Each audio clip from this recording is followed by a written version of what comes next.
Here's how to remove the valve cover on an E90 328i LCI. Remove these 6 8mm screws holding the cabin air filter housing on. Remove this cover on the passenger side by prying up gently on these two tabs. Remove this cover on the driver's side in the same way. Remove these two 10mm bolts holding this cowl on. Here's the bolt on the driver's side and the passenger's side. Remove this wire harness by prying gently. Open this harness by unhooking these clips.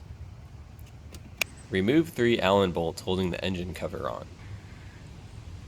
You can see oil has been leaking from the valvetronic motor gasket in addition to the valve cover gasket. Unplug the 6 ignition coils like so.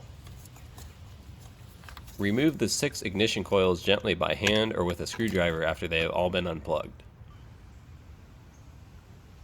Unclip these clips holding this cover on. Remove these small steel clips keeping the injector harness connected to the injectors. Be careful, they go flying. All you need to do is push them back in their seats but leave them, hugging the plug. Remove this plastic cover over these grounds. Just pull it off by hand.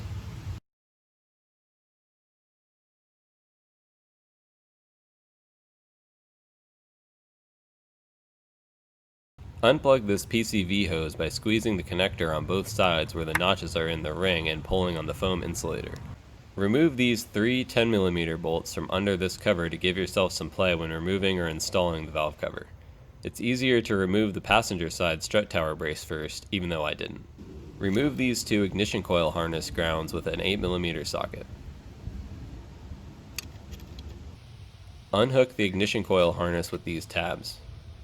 Unplug the valvetronic motor after loosening the ignition coil harness. Pry gently here to release the eccentric shaft sensor plug. Remove any beer in the way of the valvetronic motor. Remove this E8 torx mold and then these two.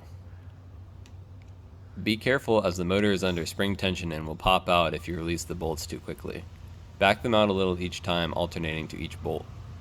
I removed the strut tower brace at this point, but I advise you to do this earlier. Remove all 19 E8 torx bolts holding the valve cover on. There are 3 in the back, count them all.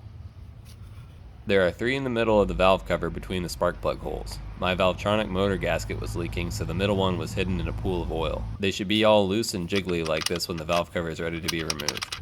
Free the cooling system reservoir with these 2 10mm bolts to make way for the valve cover. If your cover is really stuck on, you can very gently pry to break the seal. Be very careful not to score the head under where the gasket seals. If you pry too hard, you could crack your valve cover as well. Just do a little bit at a time over the whole thing and take breaks. Pull up on the valve cover periodically to see if it's loose enough.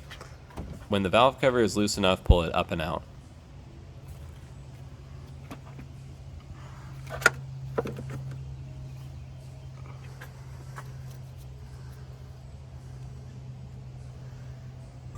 And that's how you remove the valve cover.